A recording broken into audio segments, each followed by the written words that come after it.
What's up, everybody? Let me get this at you real quick. Listen, men's diets are really falling behind. Over 70% of men don't get enough vitamin E, and up to 97% of men don't get enough vitamin D from their diet. I actually went to see my doctor about a year ago, and I did not get enough vitamin D, despite the fact that I live at the beach and work in the desert 90% of the time. Vitamin D is something you need, and most humans just don't get. But really, most men overvalue exercise and undervalue nutrition and think if I look healthy, then I am healthy. But there's more to health than meets the eye, folks. Ritual is introducing Essential for Men, the obsessively researched multivitamin that's formulated to help fill nutritional gaps in men's diets. Listen, I ate vegetables, I exercised, and yet I was still deficient in the vitamins. Multivitamins really got that going, and now my most recent doctor checkup, I am good to go. And there is no better time to get your vitamins in line than right now. You know why, people. Ritual is your new type of two-a-day. From helping support heart health, normal muscle function, and normal immune function, this tiny step can have a big impact. These vegan-friendly, non-GMO, sugar-free, gluten-free, and allergen-free multivitamins are traceable because where it's from is just as important as what it's for. This subscription-based supplement, it's easy to start, it's easy to snooze. Only about $1 a day to have essential nutrients delivered to your door. Step up your nutrient game with Essential for Men. Get 10% off your first 3 months when you visit ritual.com/TST and start your ritual today. That's 10% off during your first 3 months at ritual.com/TST. Also, we're brought to you by Autotempest.com. Autotempest has been with us for a really long time, and now they are finally going huge into the paint with a new show hosted by me, Rob Ferretti, and Amelia Hartford, and featuring Tanner Faust as our tame racing driver. And the show is called Sorted. It's coming soon to YouTube. We're filming the first episode this next week, actually, at Palm Beach International Raceway in Florida, and then the California West Coast Regional after that. We are looking for the best, most sorted, home-built tuner car in America. And you can check that out at sortedornot.com. In the meantime, if you're looking to build a project car, Auto Tempest is the place to start. Why? It searches the whole internet for that car, right? Cars.com, Cars Direct, Cars Soup, eBay Motors, Craigslist, Facebook Marketplace, you name it, Autotempest.com covers it. So we really thank them for sponsoring our new show, Sorted, which you can learn about at sortedornot.com, and then you can get your own project car at Autotempest.com. All right, on this episode of the podcast, we got Betim Berisha, the owner of BBI Autosport, our old pal. He's in the studio, and he is back from competing in Pikes Peak. He's talking about what makes this race so unique and challenging, what it's like to build a competitive Pikes Peak car, and what it's really like to show up having never driven or even tested a car and expect it to be competitive right away. Very interesting show. Betim Berisha, the owner of BBI Autosport, on the Smoking Tire Podcast.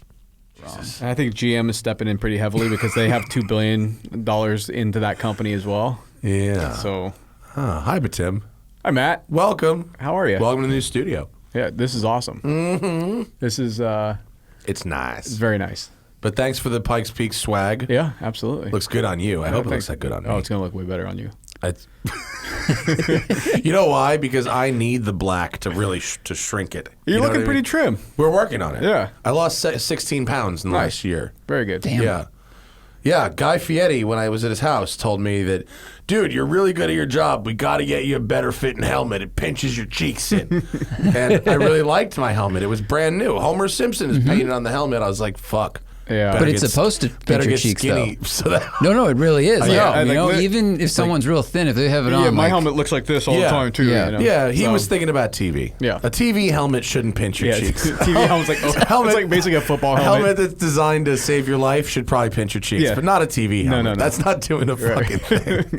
TV helmet's designed to go, hey, is that Homer Simpson's head on there? Welcome. Hi. Yeah. Hi.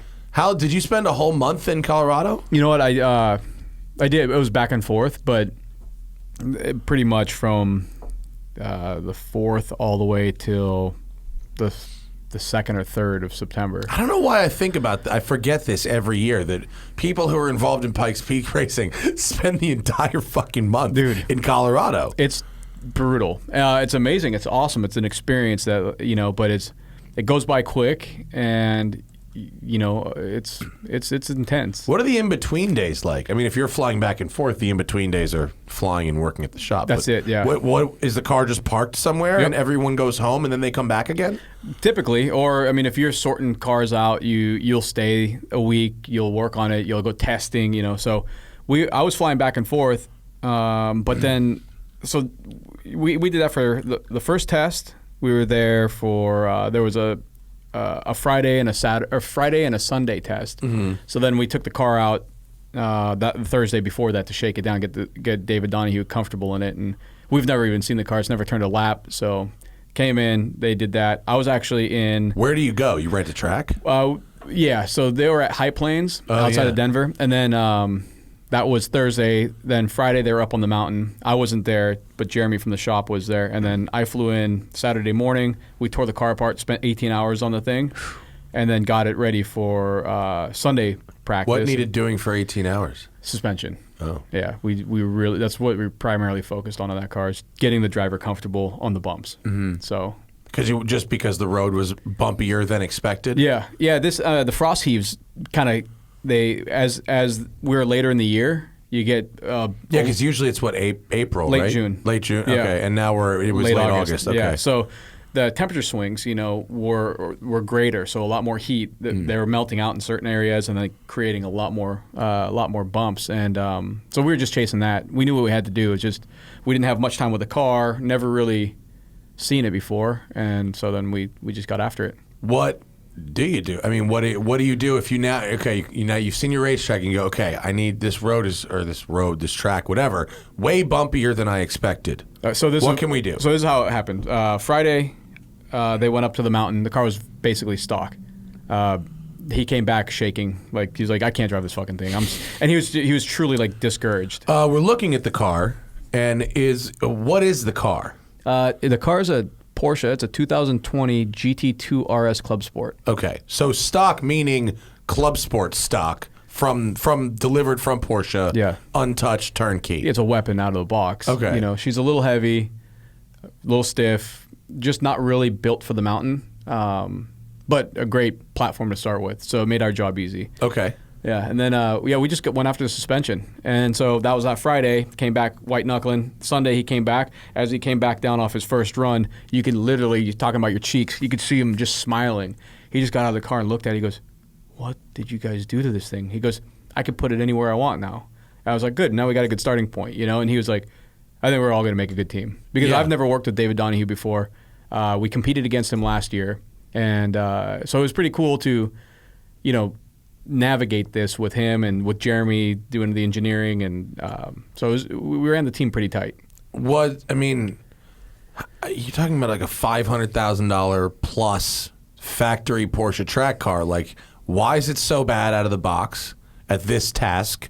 And obviously, are you putting on your parts? Are we adjusting things? Or are we changing out entire systems? We're changing out shocks, springs. We learned a lot last year with how soft you need to set these cars up. It's still maintaining platform, and you want a really compliant chassis, but you don't want this thing rolling over on you. You need to keep what they call maintain platform, and then have a compliant damper setup. So a rally team out of France did our shocks last year. Yeah. And so we learned from PKM. We learned a lot from those guys, and so we just kind of applied it to this. And then when the car came back to BBI, we ended up then taking the old brakes off, putting the PFCs on, which were 4 pounds a corner lighter, just chasing little things like that. And so that car doesn't come with the lightest brakes the Porsche makes? That car comes with a Brembo brake, which is actually really, really rad. It's just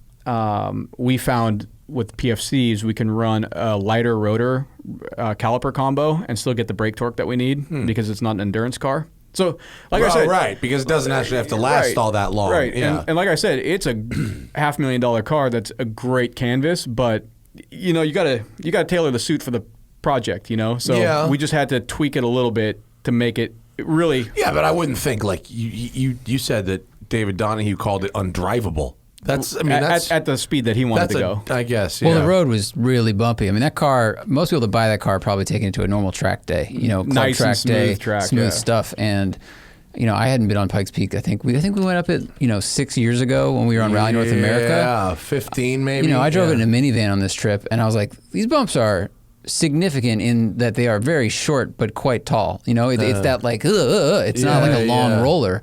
So if you're coming in at 100 plus or a little bit less, it's going to cause some significant lift. Yeah, no, it did. So we did everything we could to keep the car planted and just keep the tire on the ground. And really, our job was to make the driver comfortable and to let him throw this thing around and have fun in it. And he did. If you then took this car to a smooth track, would it be a sloppy mess or would it be? Yeah, it would. Yeah, you would have to go back. Not go all the way back, but we'd go back to a smoother track setup. Yeah. Would your track setup for this car be softer though than the factory one? Yeah, significantly. Wow. Yeah. Why do you think they do that? I don't know. I don't know. Do you think it's for the same reason that companies make sports cars too stiff? It's just because people who don't know any better equate stiff with high performance? Yeah, I wonder about that. When we do, even if we take our street cars, take a GT3 RS, for example, and we do different dampers and springs and all, people end up saying the car just feels softer. I'm like, it is. It's more compliant. But the best tuner cars I've driven are usually softer than the stock cars. Right. Yeah. And it's because you need a compliant setup that keeps that tire planted, and then you start tweaking the dampers and so it's I've got that. You see that little GTI outside? So I've got a GTI press car, right? It's like the end of the Mark 7, and it's got adaptive shocks. It's the Autobahn spec, right? So it's got all the shit. It's like $37,000.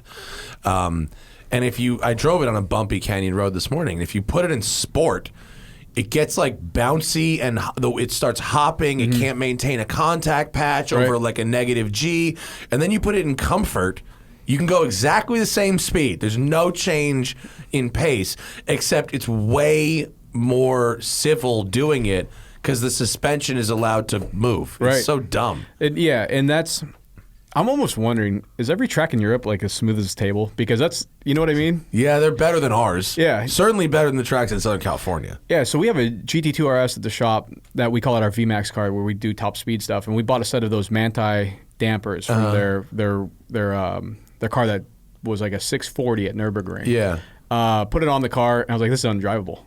I mean, and anything... Because it's so stiff? Yeah, I could not believe. So we looked at the spring rates. We're like, oh, man. Chris from KW came by. I was just asking him, I'm like, what do you think is happening here? He goes, I just got to tweak the dampers a little bit. But still, I just got to pull the spring out of the thing and maybe revalve them. It's just too stiff. It's too stiff. I guess for Nürburgring, they crank some downforce in that car, and they're hauling ass, so you need that thing to be able to support itself. Maybe that's how all the cars got too stiff. It's like it's in conjunction with Nürburgring times, chasing those times. Especially there's a lot of Z-axis ups and down. You know what I mean? And that you need. Where else in the world do you need to do like an S curve at like 170? You know what I mean? Like it's like anywhere else in the world, if you're going deep into the triple digits, it's straight as fuck. You're not bending it at that speed. No. And it's like Spa and Nürburgring. That's it. Right. But if they develop it, at the Nürburgring, and they just go, okay, what are the settings, guys? And then every car they just tweak it to that number. They don't ask the customer like that whole if it works here, it it works everywhere. That might be true for durability, but not for like shock tuning. But yeah, exactly. How many people do you know that get in their car and it's stiff as shit? And they're like, see how good this thing handles, and they kind of whip the wheel around a little bit, and you're just like, hold on, man, relax. I used the worst example of that one.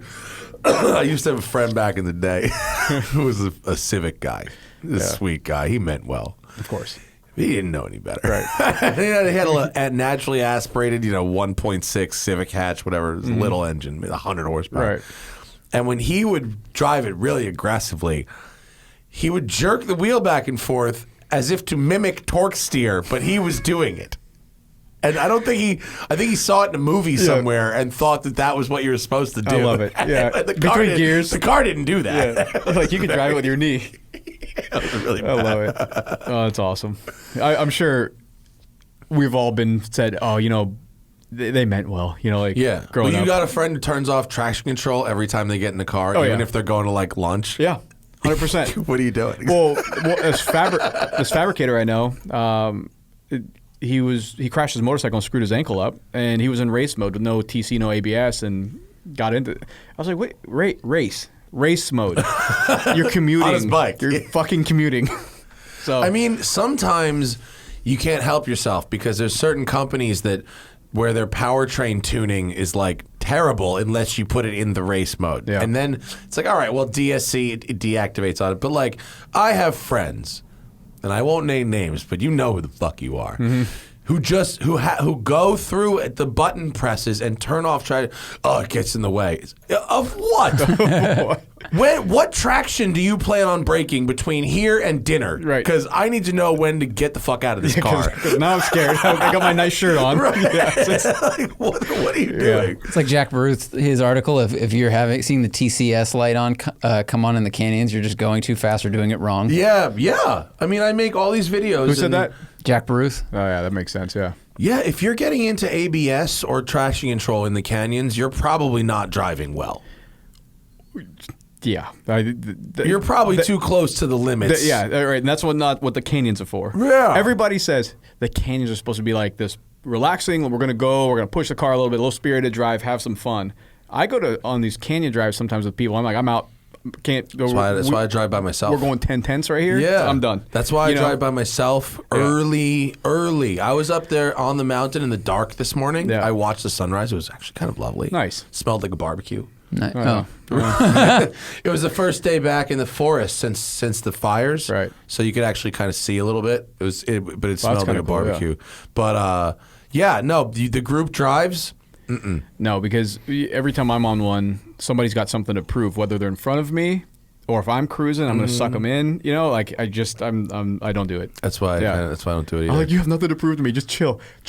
I just want to cruise. But if you see my videos, you will not see here traction control. You will not. You don't even see me turning off. I never turn off traction control or anything. I don't have to. Yeah. You don't hear ABS coming on. Like, just get the fuck. Nah. Not I mean, honestly, I'm. Full disclosure, I used to be the button presser. And if you ask me, where are you going to need to not have TC on? I'm like, just watch. I was younger, though. I mean, look, youth, I get it. I get youth. I do. Yeah. But also, look, when I was younger, that's 10, 15 years ago. You can't do that in these cars anymore. These cars are the car had half the fucking power. Fast. Yeah, they're so fast now. It's like, What are your customers asking for? Is everyone 800 horsepower now? Is it that easy? You know what? We've been doing a lot of track day prep. Weekend warrior, get cars ready for the track, and sending out a lot of safety packages. The harness bars, harnesses, sub belt mounts, fire, stuff like that. It's funny. Our business has evolved from. I mean, we still do the nutty builds. That's my little mental side of things, But the business and what people want. We've gotten a lot more into air-cooled cars, doing more, I want to say restorations, because that's not what we do, more resto modding, and just building them up, and then we got a lot of, but like I said, we're selling a lot of exhaust systems, a lot of suspension packages. So, nice. Yeah, which... It always seemed like your customers would bring in a GT3 and want to turn it into a turbo, or bring in a turbo and want to turn it into a GT3. They'd always want to cross over to the other side. There's still that. It's like, I kind of like it better over there. No, like, well... Yeah. Whatever they have, can you make it more like the other one? Right. Yeah. I want my turbo to sound like more like a GT3. I want my GT3 to be faster than my buddy's turbo. Yeah. Damn. Like, you guys really should have bought these other cars. Yeah, exactly. You're making it hard for yourself. Right. I mean, I guess people are going to track days, right? Track days are happening. Yeah, or you know what? Probably gearing up for it. There are track days happening. There's track days happening, right? Yeah, there are. Yeah, there are track days happening. That's already a fairly, you're in your own car. Yeah, and there's not a lot of people around. Is that us? Do you have a doorbell? Is that your phone? I don't think so. That might be our doorbell. I've never heard that. Yeah, sound well, before. it's new. We got a doorbell. I tell guess you it's what. not. I'm sorry. I hope That's it's how not you know on the you show. made it. You got a doorbell in here. We needed it because we keep the door locked here. It's Right. we can't just have people wandering in. And so, but if you're in the warehouse, like if you're detailing a car, right? Yeah. There isn't a window to the driveway with the bay makes sense, doors right. closed, right? Yeah. So we needed a way to. So yeah, doorbell. So Yeah. there's a doorbell chime behind the TV out there where the video games is, and there's another one. Yeah, who gives a shit? But Yeah. we have a doorbell. Nice. And it went ding dong. That's exactly what fucking doorbells do. I'm glad that I got to hear it. Thanks for running me through that one. I really, really appreciate that. So anyway, can we go back to Pikes Peak for a Yeah. minute? Yeah, we'll go back. So you set up the suspension. Right. You make it nicey nice. Yeah. Donahue's happy. Donahue's happy. Yeah. We bring then after that was after the first practice. Bring the car back to California in between. So we shipped it back. It landed on a Monday, and we had to be back in Colorado on Thursday. So we had 3 days to work on the car, and then we did some Aero Work with Gunther Works.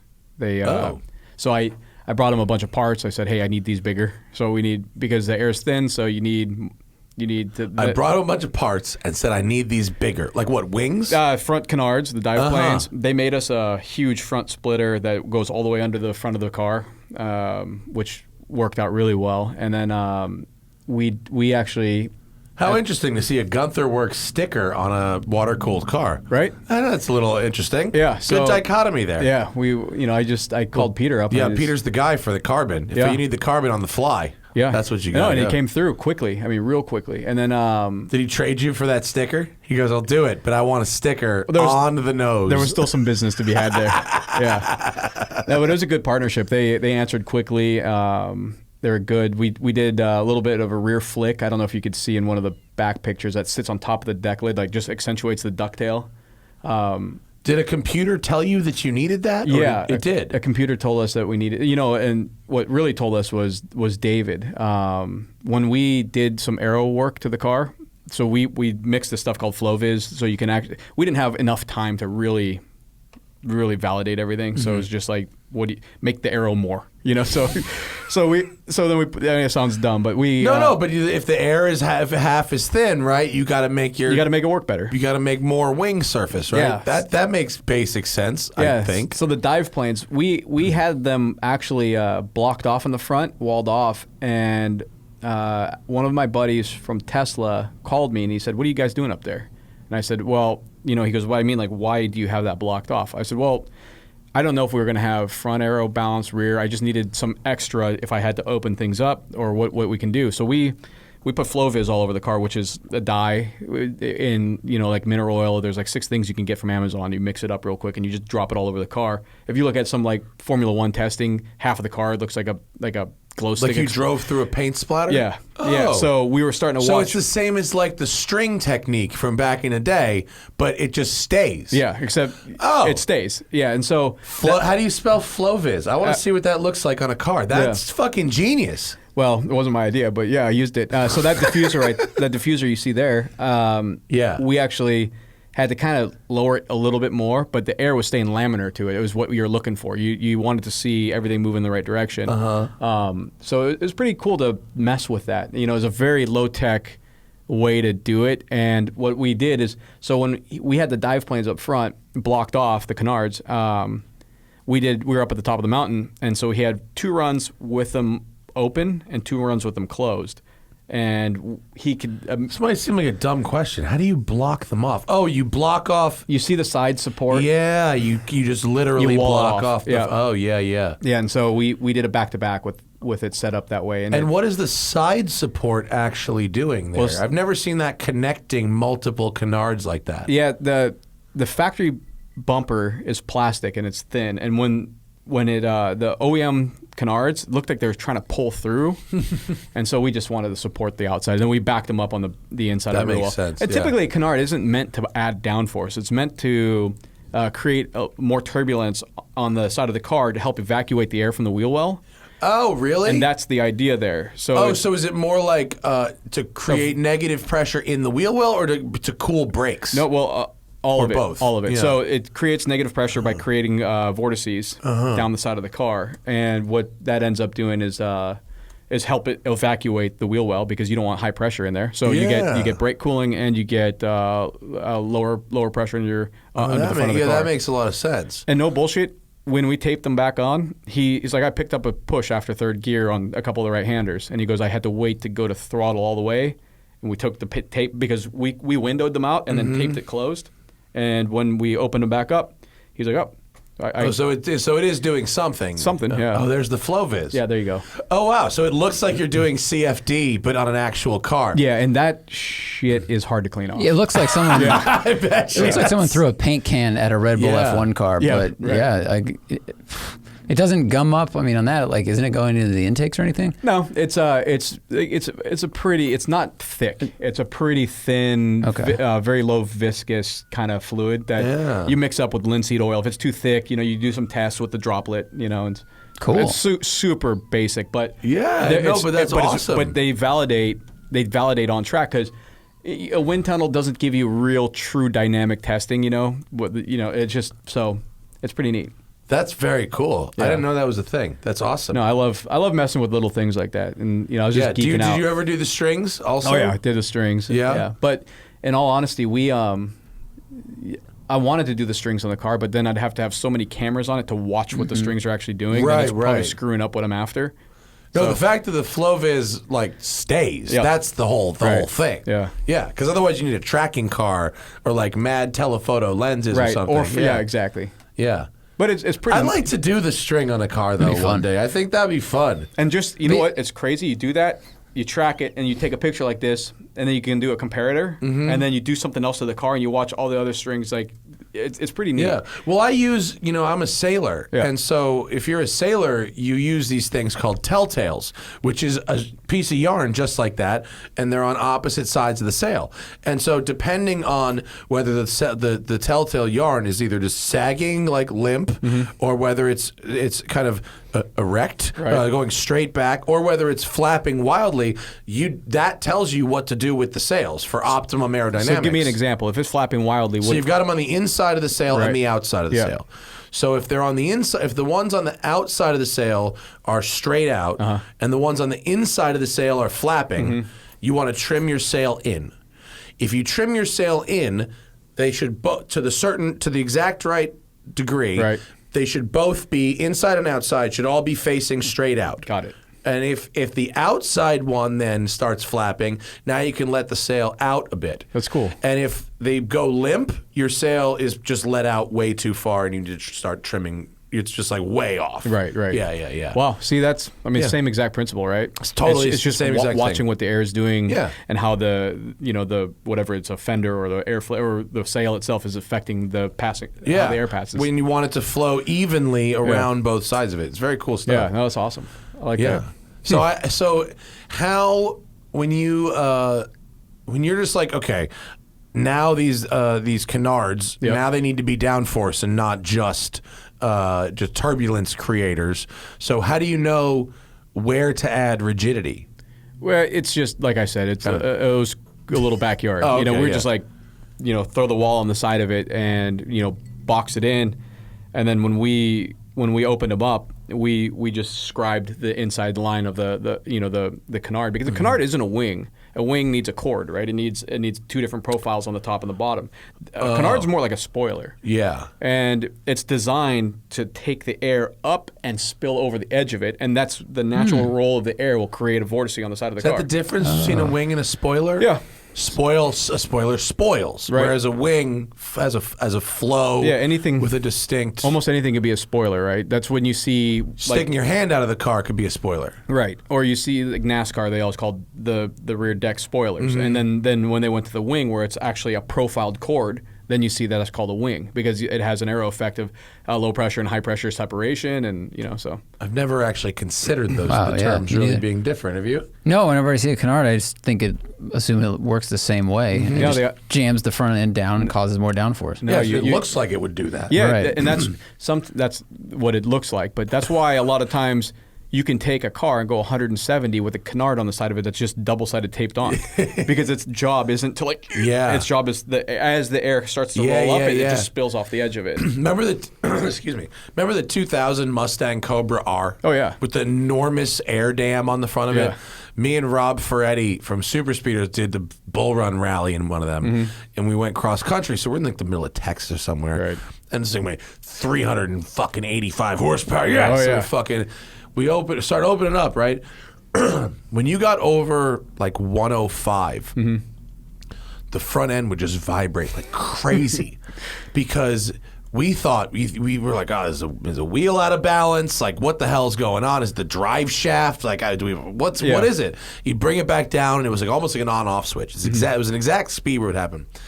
Eventually, another car was kind of tracking next to us and was like looking over like, well, it turns out that giant front air dam had zero structural support behind it. And just That's awesome. And so we took this thing off and like threw it away. Yeah. And the car looked like a V6 because it had that shitty bumper on it. But it was totally fine and stable at speed. So as it turns out, anyone who's actually got one of these things and drives it at all has to buy these like stanchions. Just like to pin the thing back into the car. Yes. That's awesome.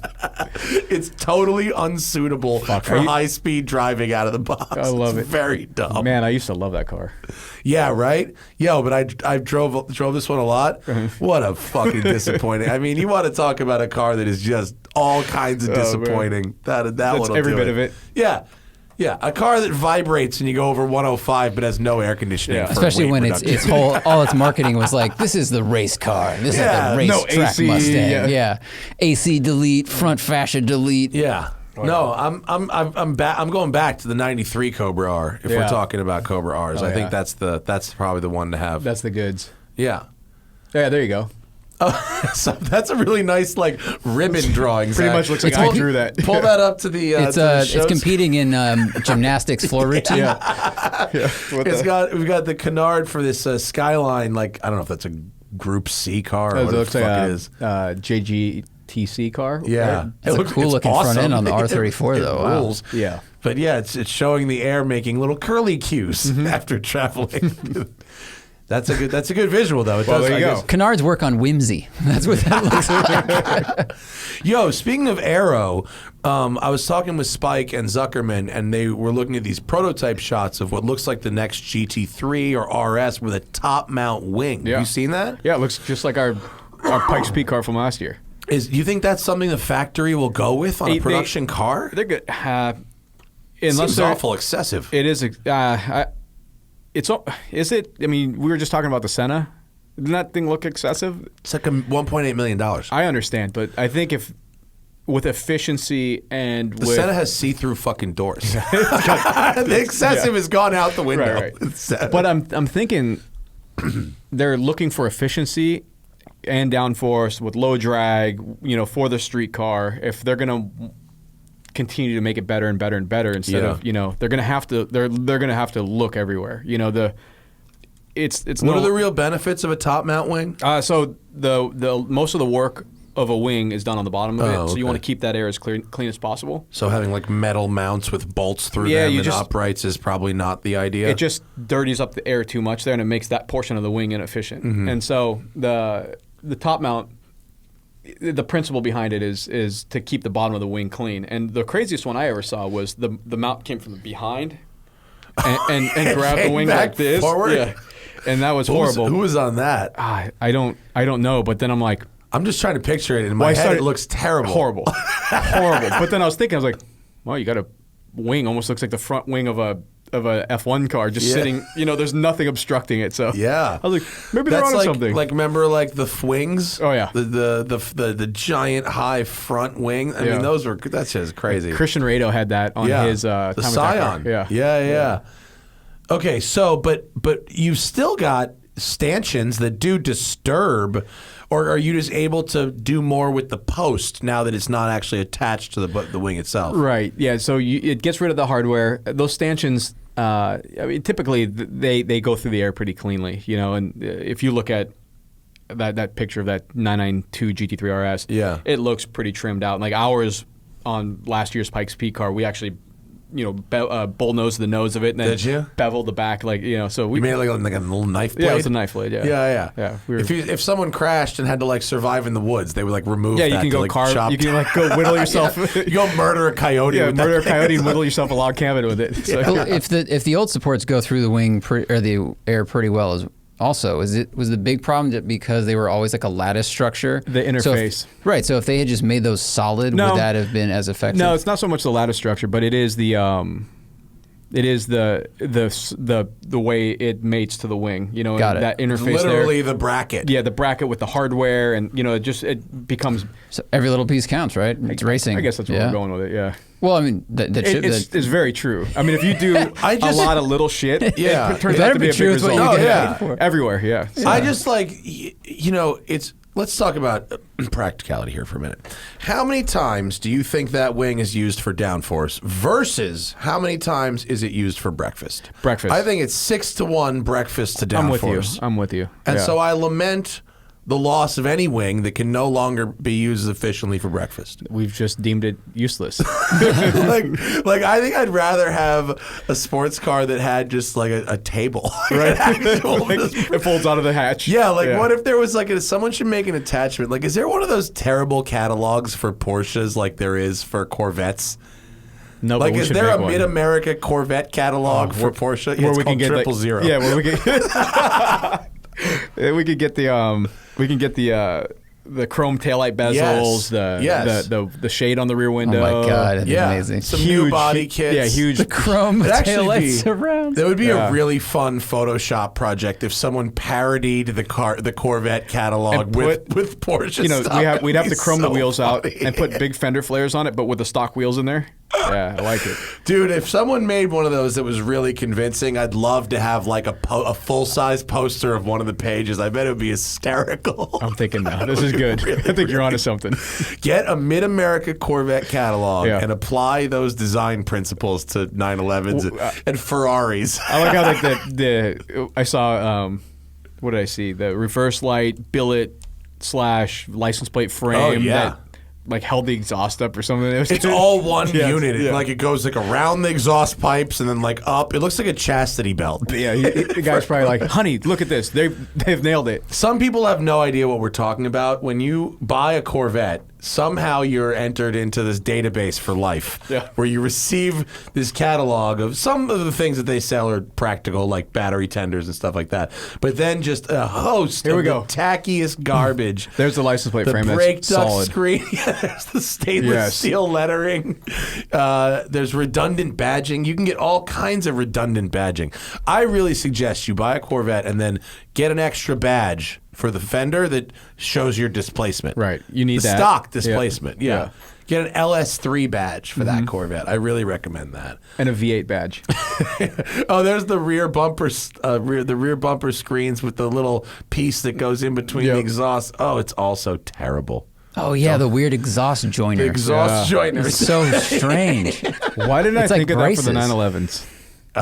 Dude, someone needs to parody the print catalog, though. Leather.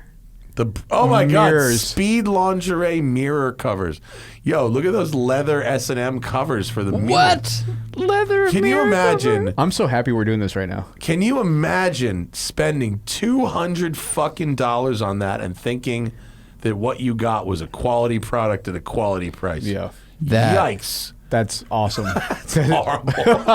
Maybe that's for water skiing. It's like That's it's like a water ski. That's like what you seat. cover your skis with or something. Yeah, it's terrible. Yeah. It's like if you think your Corvette is a boat. right. Yeah. And you need a That bimini is- cover to go with it. Really Dude. terrible. Speed lingerie. Get that? I'd like to see that person's business plan. Imagine the speed lingerie fucking guy on Shark Tank. Oh, yeah. You know, Mr. Wonderful would tear that He'd come guy a out new just- asshole. He'd go, "You don't have a business, you have a hobby, sir." you're a We cockroach. get it. You're into leather. Yeah. Oh man. Back to Pikes Peak. You actually are just flying there and back every single weekend? Yeah. And that's more efficient than just staying out there? Because I got the family at home. I got work. It just it's just a lot to be able to stay out there. Like I can't even really take a vacation without having panic attacks of not being here, which is ridiculous. But yeah, it actually made more sense. It was like a 2.5 hour flight. You know, just like Sunday after practice, I'd leave and go. Oh, and you got John Wayne. Yeah, yeah, that's John Wayne. That's convenient. Yeah. You're And down in then- that OC. You got the John Wayne Airport. You don't have to deal with us LAXers up here. The craziest travel story I ever had was on the way back. One of the weekends, my wife came out second weekend, and Amy was like, "Why are we going through DFW? That's so stupid. We're going." And I just thought, like, look, I just want to leave from Colorado Springs. I don't want to drive to Denver, which is an hour and a half. I just want to get on an airplane, have a cocktail, which they don't do now, and get to DFW, then come home to John Wayne. So it was 1 hour late leaving Colorado Springs, and the storm's coming in, and the plane is moving so much, just sitting there. Oh, no. And I took a video. You could see everybody's heads doing this, And then just sitting on the runway? Just sitting on the runway. So then we finally take off. My wife's like, "You're so dumb. Why did we do this?" I'm like, "I don't know." So as we're cruising, he's like, "Oh, we're gonna have to go south. We're gonna have to miss this storm real quick." And so That's a good sign. so we went south, landed at DFW. Beautiful day. Beautiful day. Taxi up to our deal. We were sitting in the back. I remember we were sitting in row 20. Everybody gets off the plane to row 17, and the plane's doing this again. The storm caught us. So the storm catches us. We're going back and forth, and then they go, "We're sorry, we're moving too much. We have to pull the jetway away." So we're sitting there for another hour, and we're no like, way. "Fuck." And half the plane got off? Yeah, half the plane gets off, and then so we're sitting there. Good had to argument sit there for getting a first class seat. Yeah, I know. And then we ended up finally getting off. It's raining so hard. We're on the taxiway. Not the taxiway, the little train that's there. And they had to shut that fucking thing down. So we get off that. Because Denver Airport's in No, like we're in Dallas. Sorry, Dallas. DFW, Dallas, Fort Worth. Yeah, oh, Dallas, shit, Fort sorry. Worth. Why did I think you said No, we're in Dallas. And Okay. the train, the little tram train thing, like I have another video of that. The rain is going up the front of this thing, and I was like, I've never been in anything like this. And as soon as I said that, they're like, ding, you're getting off here. And to walk, we walked one from there to the next gate for the Orange County flight was 1.8 miles of walking. So we finally get there, just smoking tired, and they're like, "Oh, your flight got canceled." Like, great. All right, so we go to the Admirals Club, have a couple cocktails, and finally chill out. And I walked up. Oh no, my wife walked up. She goes, "So when's the next flight?" No, your flight's taken off now. But they went back to the other place, so they changed the gate. It was I'm telling the story so horribly. It was so fucking mental. But Sorry. No, it's That's good. what you get for getting a layover in Dallas, Fort Worth. I will never do that again. Yeah. Yeah, and my As opposed to what? Driving to Denver and then flying direct? So after the race, I had some of my buddies come out we rented a house out there in Colorado. That's what made it nice. We rented this huge ass house and we just barbecued every night, just hung out and just kind of like team, Yeah. And so some of our wives came out and some of our friends came out and they just wanted to support, even though they couldn't go up to the mountain. They're like, "Oh, we'll just be here."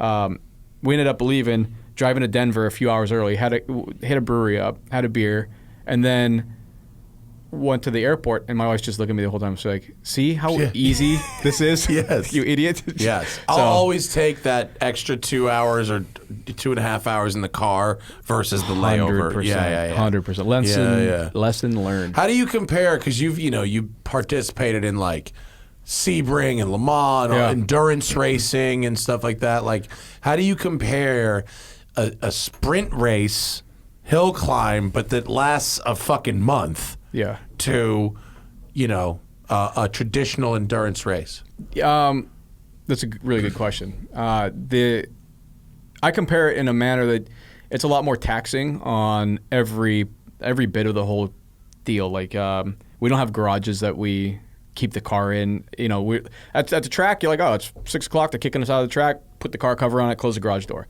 We're loading it in the trailer. We're taking it out. We're putting it in the shop.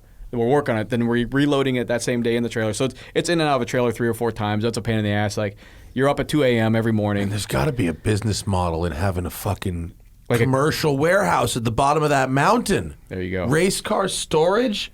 You're telling me the 1 month a year wouldn't fund the entire rest of the year for that business? Well, I'm saying because when we go up to the mountain, you can't leave the car there, like during practice and all that stuff. Right. You But can't on the fit a way big back, transporter. so we Porsche of Colorado Springs, they they have a warehouse where they keep all the rain tires and their snow tires and everything. Like, it's organized beautifully. And they're like, hey, you can have this shop. I'm like, oh, this is the shit. So we just turned some music on, and that was our little sanctuary. So it was pretty cool. But the amount of like work and time that it takes to just logistics is a nightmare. But it's fun. I don't know. I like it. You know, the question. But to spread it to spread it over the month versus focusing it on that, you know, weekend or whatever. I would like it to be more condensed, but you know, the first part of the month it's an unofficial tire test, right? And then official testing is middle of the month, and then so that's 3 days, and then the race. Here's how the race week works. Monday is tech. So typically you get the car teched down in town. Every year we just load the car up and go to a track and try to get more time in. So we went to Pueblo. It was cool because it was like 196 degrees there and the wind blowing, and you know, it was awesome. And then so Tuesday we test on the top of the mountain. So you get typically about 4 runs. Mm-hmm. Wednesday, middle of the mountain. Thursday was the bottom of the mountain. That was qualifying. So all the classes qualify at the bottom, but they're broken up throughout the. You know, I feel bad for some of the teams that show up there Tuesday and they have to qualify that day at the bottom of the hill. Yikes. So, and then Friday is an optional day, which we ended up taking and learning a lot about the aero up there. And then Saturday is a setup day where they open the mountain at about 1, and then you set your pits up, you get everything ready, and they kick you out by 6 p.m. And then Sunday is race day. So Wow. So you have 6 days solid, you know, from Monday till Sunday of go every day. And then so you load the car back on the trailer when you leave. It's 9 a.m., get to the bottom of the hill. Then you unload it, go to breakfast, and then start working on the car, whatever you need to do. So... What was your actual result? I'm sorry for not paying attention. Yeah, to these things, but. we DNF'd. Wah, wah. Yeah. Well, how did you DNF? We went in a little hot at a corner coming out of Glen Cove and clipped a rock with the rear wheel and busted the wheel. Oh. Yeah.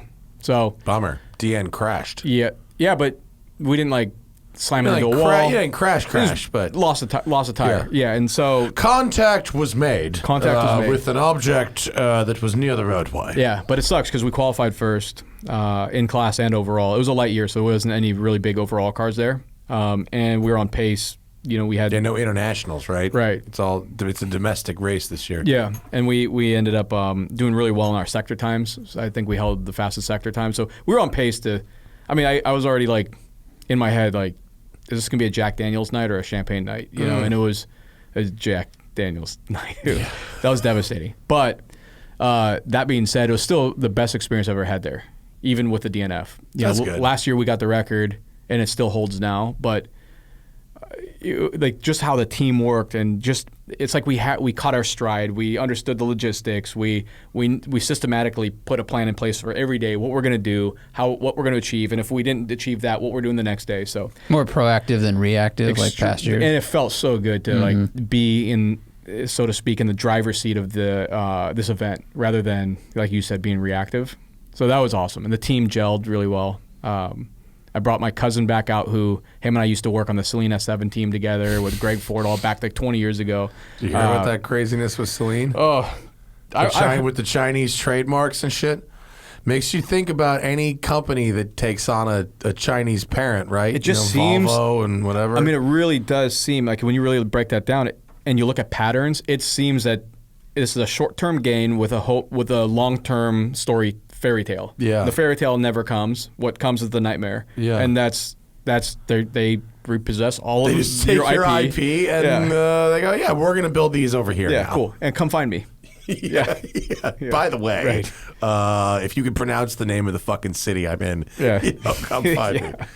No, I don't mean to laugh about that, but that's pretty gnarly what happened there. Yeah, I mean, it's a country known for IP theft. Yeah, I mean, this is like the forefront of like we for years have been talking about the fake BMW X5s, right? The fake BMW. Like now you could just buy the IP of the real shit and then just like not pay anyone for it, right? Mafia it out, like 100% mafia. Yeah, like, and the guy's probably like, come at me. You know? Probably. Yeah. What the fuck are you gonna do? Right. Sad. I met a couple nice people who were working for Celine. I know. That S1 thing was kind of fun to drive even. Oh, you got to drive one? I did drive one. Did you fit in it? Yeah. Obviously, because you drove one. But Yeah, I mean, okay. yeah, ish. Yeah. I mean, I drove the race car. It was Nice. not a street car. And it now was a race car. that was the GT, like a GT4 race car, like a Pretty spec much, series, right? Yeah. That It must was a have been spec series, but they claimed when I drove it that they actually had to, take 50 horsepower out of it for GT4 racing. And they had another one there that was a GT4 spec that had a different wing and less horsepower. But they were like, but actually the spec car is faster, so you probably just want to drive that. And so I was like, okay.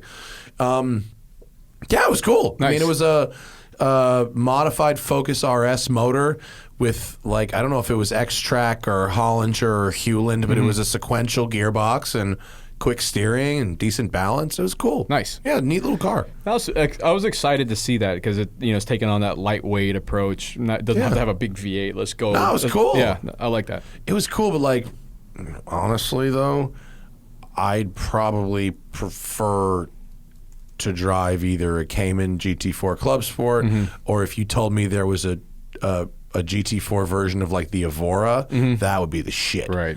A GT4 Evora would be crazy fun. Yeah. Why are we not seeing those? I don't know. Probably because Lotus doesn't have enough money to build Yeah. them. But Yeah. but Lotus Evora GTs and Evora 400s are the jam. But yeah, this thing, this S1, that might have even been the one I drove. I don't remember the livery of the one I Yours drove. was blue and mine- gold. Oh, the blue gold, Yeah. right? The other one. Yeah. Because in an edit, I confused it with a blue R8. Oh yeah, and a Because it was flyby. both very blue. Yeah. Nice. No, it was a nice little car actually. It was based on or started from that French car that was called. Fuck. I remember we looked up the designs. They were very, very similar. They were similar in between the axles. They were pretty similar to this French thing. It started with an A. Not a Scari. Not Alpina. No, fuck me. That's gonna come. You know when it's gonna come? As soon as you unspeed the show. That's when I'm. I could see the Alpina, like saying that, a little bit, like It's- size and. It's got elements of Porsche. It's got elements of Lotus. It's got elements of Alfa Romeo. I can't remember the French car. No. That's I don't not know. going to work. No. I don't know. Oh, well. Sorry. Moving on. All good. But your buddy used to work there. Who was up at Pikes Peak with you? Oh yeah. That's how we ended up there. Yeah. That's exactly. Yeah. That's how we got there. Yeah. But anyway, my cousin and then my one of my best friends, he came out and it was just cool to get our team together. We saw Randy Popes there and we worked together with him back in the day with Greg Fordall, and it was like he saw my cousin who's not in motorsport. He's an architect, but he was like, I'll come out and sling tires and have fun, and it was really cool. It was cool to just get the band back together, kind of. I think I'd like to do a story next year where I pick crew on your Pikes Peak team. Done. I can make food. Well- and I can just carry things. Well, let's do it because it would be fun. I'm gonna have 2 cars next year and possibly a third, so Sweet. I'm gonna have to gear up.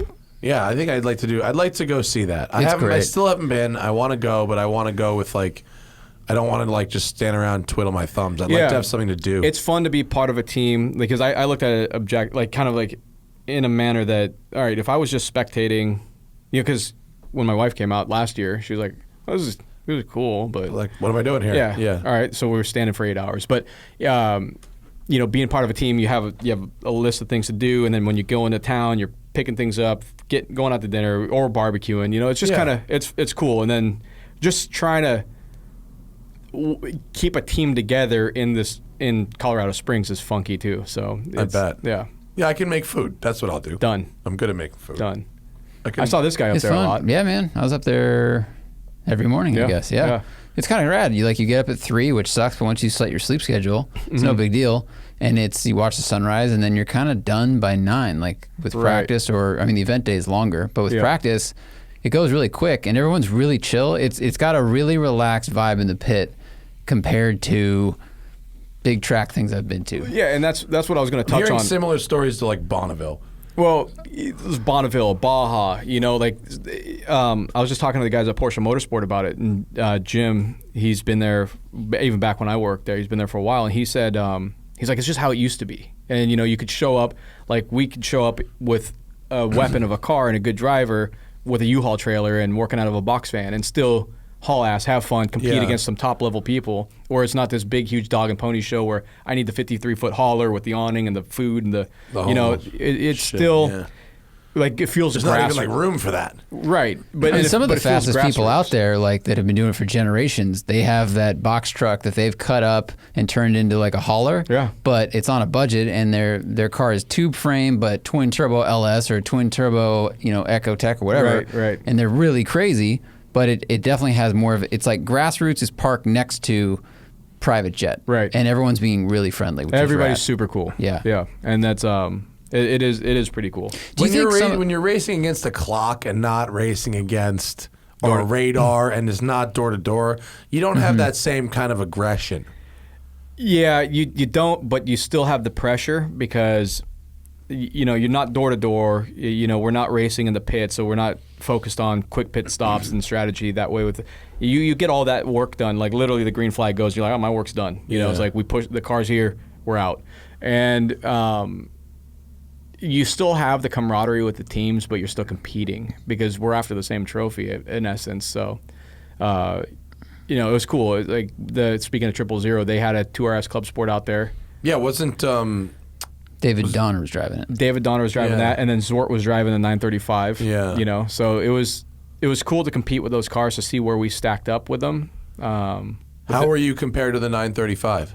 We were quicker, but look. But that was an out of the box car as well, right? They didn't modify that car. They Joey went through and did suspension work on that thing, but that's it. You know, and that car was pretty quick on the top, which was great to see. Jeff was hauling ass up there. But can you imagine? Let me just say something real quick. Can you imagine driving a 1 of 77 car that if you look at it wrong, something costs you $10,000 just to even, you know, and then it's $1.5 million at the time, like the beginning of the week, and then somebody else said, "Oh, one just sold for 1.7, and he's in this car." You think he's? I told him if he gets too close to us, I'm going to call it a 1.9 off, knock 2 or 3 seconds off his time. But that, I mean, just some people that doesn't affect them. Chris Harris, it doesn't seem to affect at all. He told me he's able to look past it. And somebody just asked me that the other day. Like when you're driving a GT2 RS Club Sport on the track and you're just hanging it out there and throwing this thing around, how do you get past it? I kind of in a manner like, well, I don't think about it, but that's a street car that's replaceable. Jeff was driving almost an irreplaceable Icon, you know, and all eyes on him. You couldn't not think about it, you know. I don't unless you're like Sebastian Loeb, and I get paid to destroy. He's been up that mountain so many times. I think, like he probably, you know, well, I also don't know what was he hired to drive that car? No, that's his program he put together. You know, and so yeah, and while he's driving that car, he's also coaching the Club Sport. They got a GT4 Club Sport class. So he's coaching all of them, making sure all that's going on. Then he has to like switch gears, put his helmet on, get in that thing, go rip. So I don't know. I think he's a pretty calm and chill guy. I feel like he probably can just turn that off and go, it's a car. Yeah, maybe. I don't know. I talked to him once while he was out there, and I was like, "How's that thing drive?" He's like, "It's like a street car. It's cool." Yeah. That was it. It was just, it's like a street car. It's cool. Like, okay, well, and so that's it's how probably he was, easy. Yeah, that's how he was talking. He said the car is quite easy to drive. It does the job well. You know, and you know, he had the fastest sector time on the top of the mountain too. So you could tell he was getting comfortable with it. You know, and starting to trust the car because, I mean, think about it. You have on a test day, we're up in the top. And you're running 2 minute and 35 second section times, and you only get 4 of those in a day, so you got 8.5 minutes in your car, whatever it turns out to be, for a day. Now you're like, in the meantime, we're making changes, we're checking tire pressure, you know, and you're like trying to get feedback from the driver. They're like, fuck, I don't even know which way is left and right. Yeah, you know, like, so there's not even like a warm up lap. It's like you fucking go. Yeah. So that's so crazy. Yeah. Man. So that's what those are the nuances I like about this event. Is there's just a lot of variables that are outside of your control. How much quicker is the 935 than the Club Sport out of the box? Do we know? I'm not entirely sure. Oh. Yeah, same powertrain. Yeah. It's just got different body work and wider front and rear wheels. Didn't they say it's suited better for really high speed track stuff because of the aero, but on this it matters less. Right. I bet the bigger the track, the more difference it makes. I bet. Lime Delta Rock, would it's start probably not much. Right. Right. I can imagine. You're right. Yeah. Joey was very excited every day of testing. He just looked at me with big eyes. He's like, it's getting faster. He's like, now I can start doing some stuff. And I was like, what else are you there to do? He's like, so much. So he just run back to the truck and same as you. Yeah, the whole time you are tweaking, and but you have to have a systematic plan in place because you don't have time. You just it's like depending on the driver says yes, no, then what? And that has to be planned out before he comes back down. So it's how often do they come back and go, oh, that's worse. That's worse. Don't go that way. Well, that's where you want to do. You want to get to a point where you've made an adjustment. Finally, we were at the end of the qualifying when we sent him. We tweaked. I mean, we were down to like 2 clicks on the dampers. Oh, wrong way. Go back. And then we reviewed the data, and then we listened to what David said. David was awesome to work with from a feedback standpoint, like a Swiss watch. That guy, like, if he said something, he'd pause. He goes, when I was leaving the corner out of Engineers, I got on the throttle, and I wish I could have got on a half a second earlier. And you're like, oh yeah, last lap you did 3/4 of a second earlier on throttle. But it's just like he knows every corner and every input he makes. Crazy. And it was unbelievable. And so it took me a minute to actually learn his language with Jeremy, and then it was cool to watch those two communicate well and build this thing up. It was fun. Wow. That's super sick. Yeah. Zach, I saw a bunch of questions come in from the people. Yeah. Anything worth reviewing over there?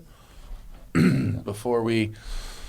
Yeah, the couple in there. Couple. Gear Bahal.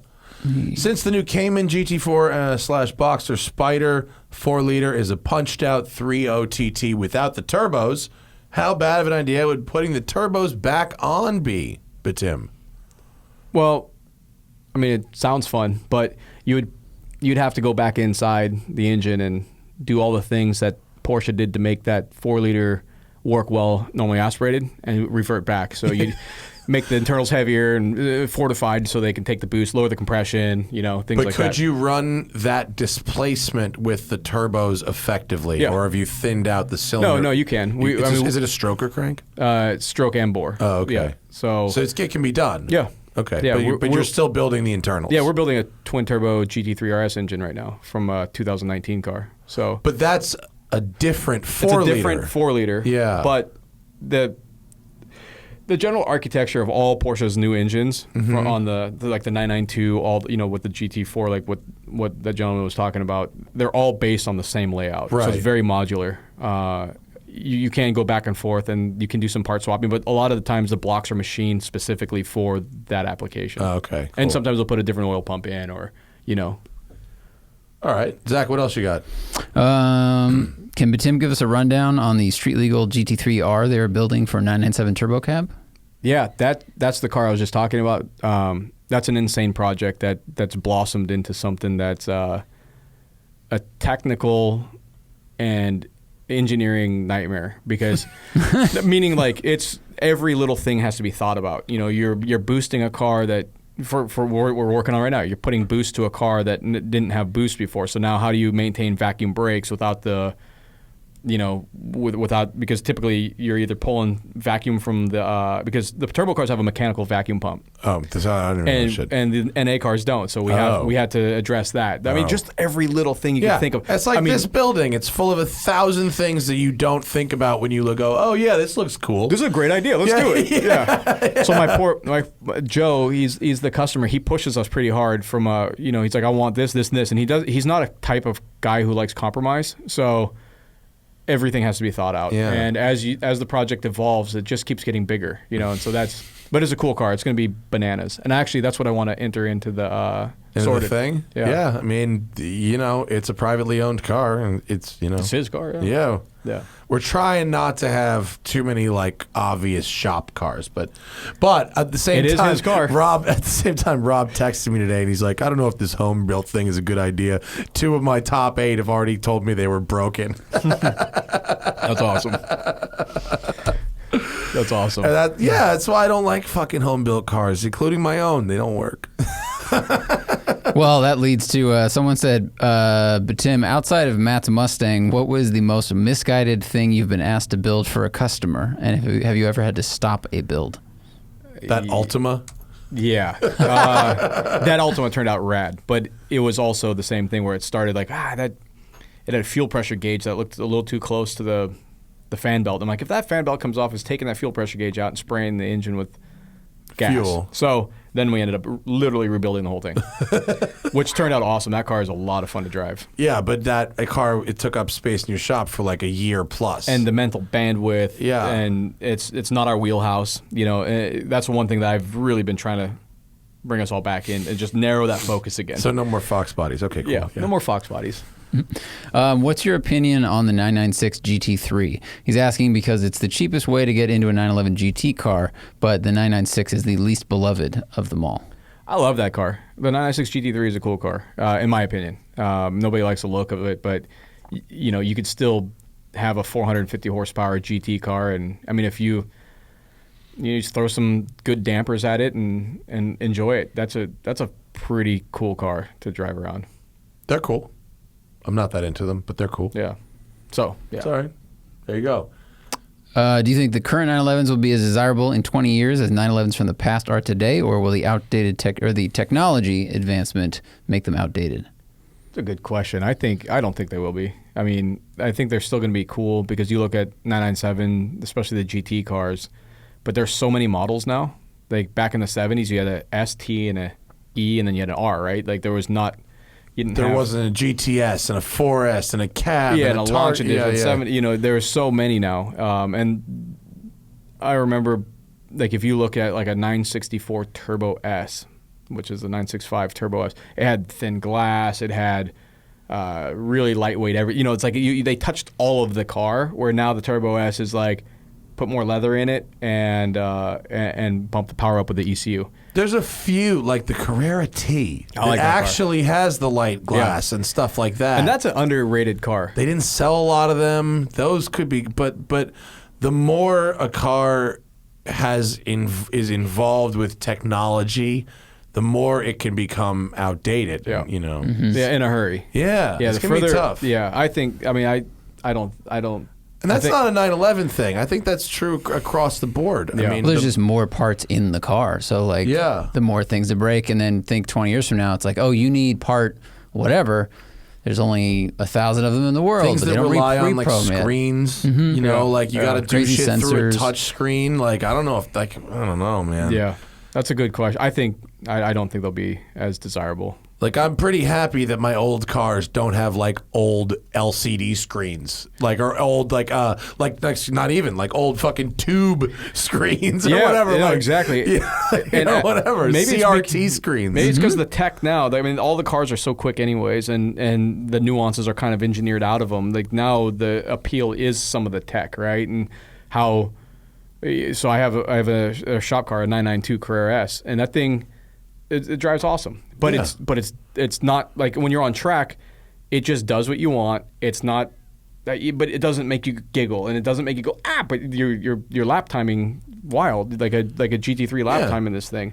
I had my kids babysit in the back of it, and it was just like, I was like, I see what they were doing, but the appeal to the next one would be sure there's going to be all out speed, but then when the 995 or whatever comes out next, it's not going to be like a advancement in driving enjoyment. It's going to be an advancement in tech. Mm-hmm. So you're right. So it probably is on its way to outdating itself. That's why my interest in cars that I want to buy pretty much stops around like 2010. Right. Like newer than that, I'm not really interested in owning any of it. Right. No, it makes sense. I don't actually want the tech. Right. I want it to be simpler, and I want to like feel a little more mechanical. Because you're driving, you're buying the experience of driving that car. Yeah, and I don't give a shit how fast it goes. Right. I've stopped caring. Right. I'm looking at a car right now to buy that's like barely 300 horsepower, right. and I'm like totally fine with that. Yeah. And actually, I having driven this GTI for a week, I've kind of like, remember when Jeremy Clarkson got his second divorce and lost all his money and had to sell his Range Rovers and shit, Yeah. and he bought a GTI, and then he wrote a column about how actually a GTI is all the car you would ever need, and Right. anything else is just excessive. It was very funny. And then he sold the Grand Tour and bought 19 more Range Rovers Right. and at an island somewhere. Right. But I was driving because as soon as I got in it, they dropped it off. I sat in it and I went, oh, hang on a minute. And I set my seat and my wheel and I went, oh. And it's exactly like when you get in a 911, you go, oh, this is set up Yep. correctly. Right.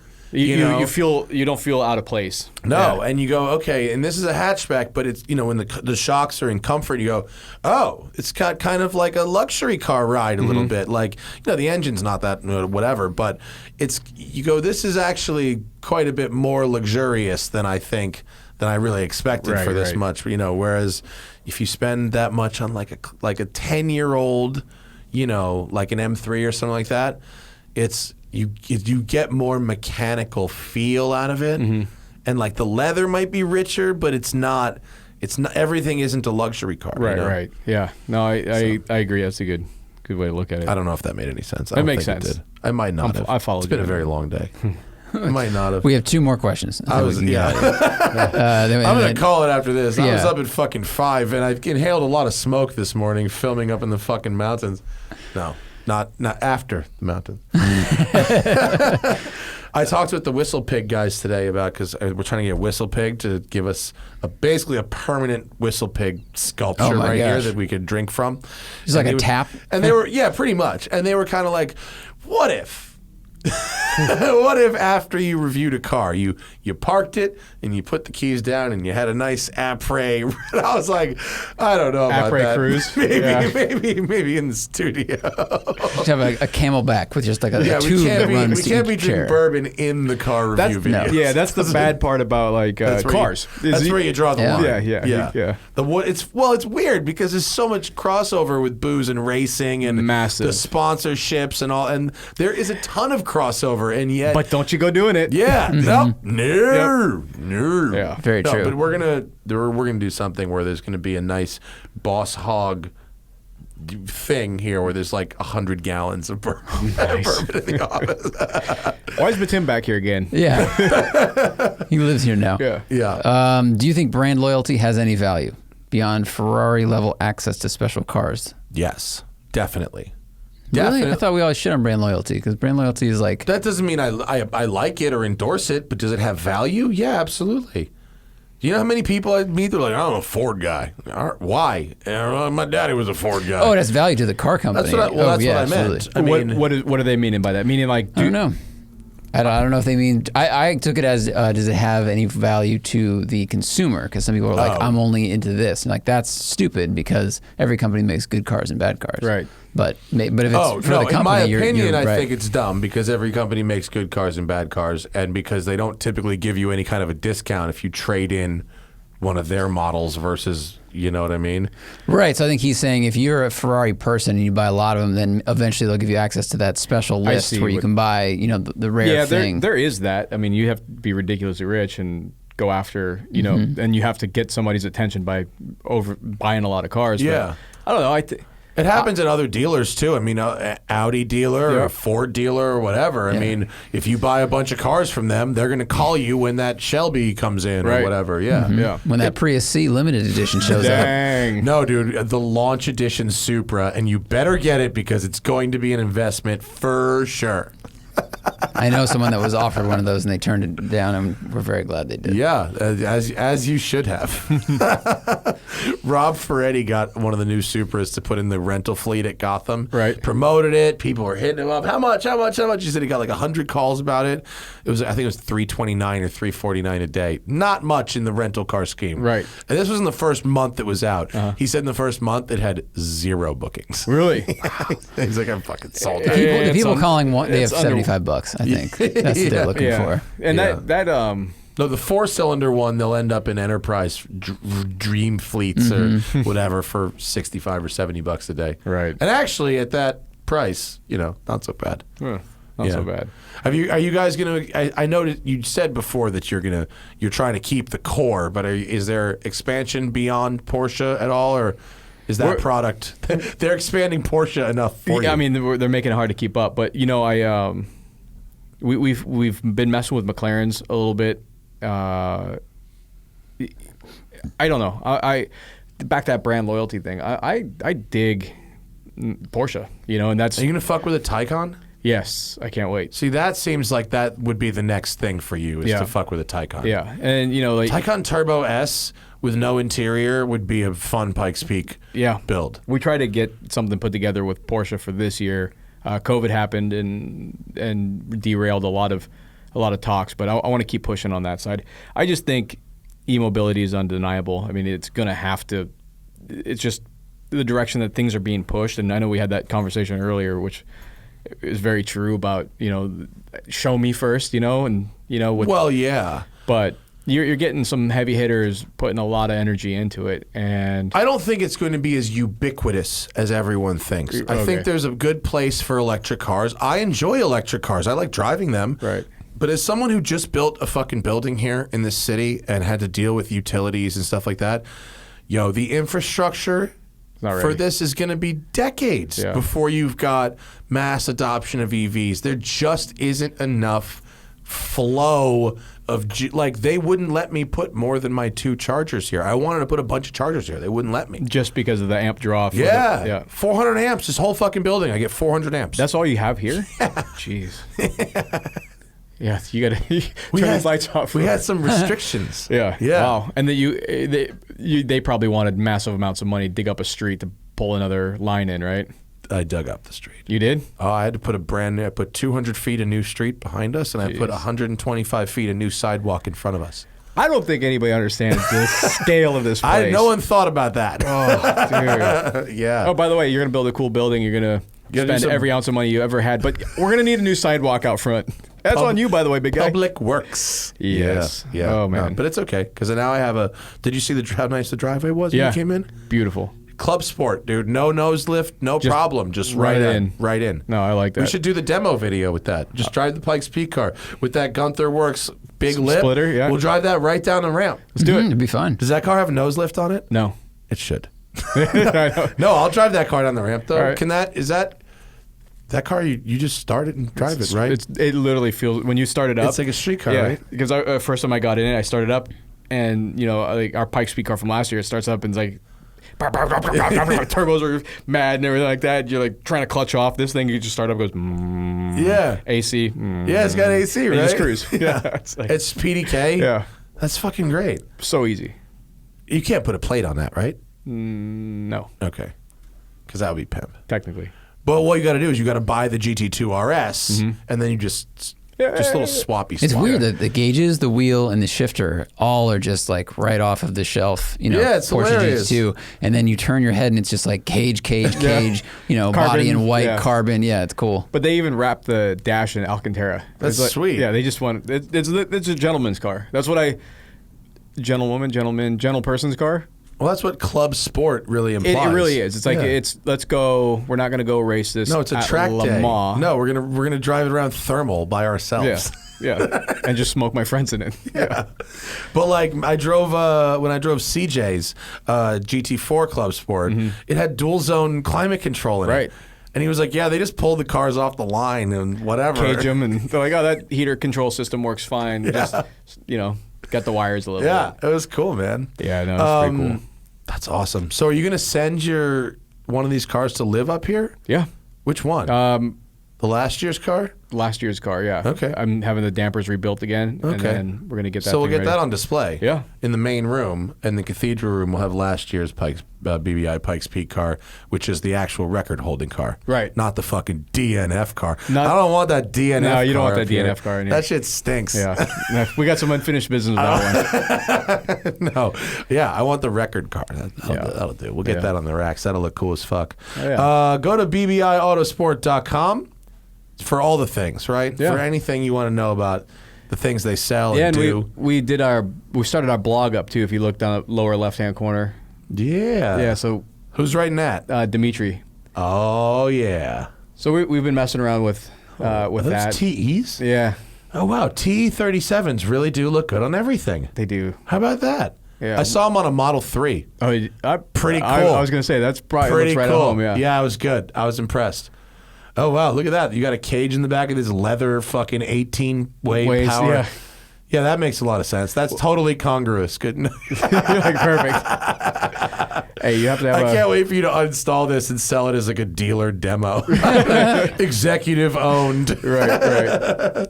But yeah, we have. There's always.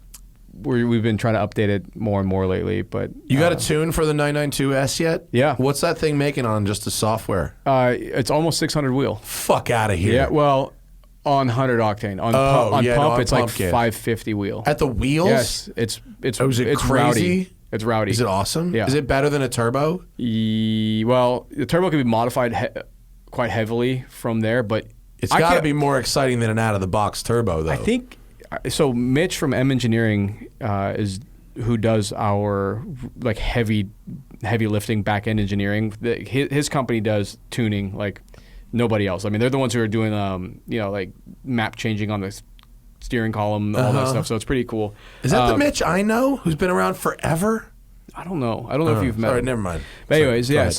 go ahead. So that is actually his white 992 that we did all the suspension to it, and he took it to Laguna Seca and just like mopped up on GT3s with it. Oh, that's awesome. And so he tuned a 992 turbo in Russia, like just over the Over email. Email, yeah. Yeah. And he said the car, I think they put 100 octane in it. It made like 671 at the ground with a tune, stock exhaust. That's pretty awesome.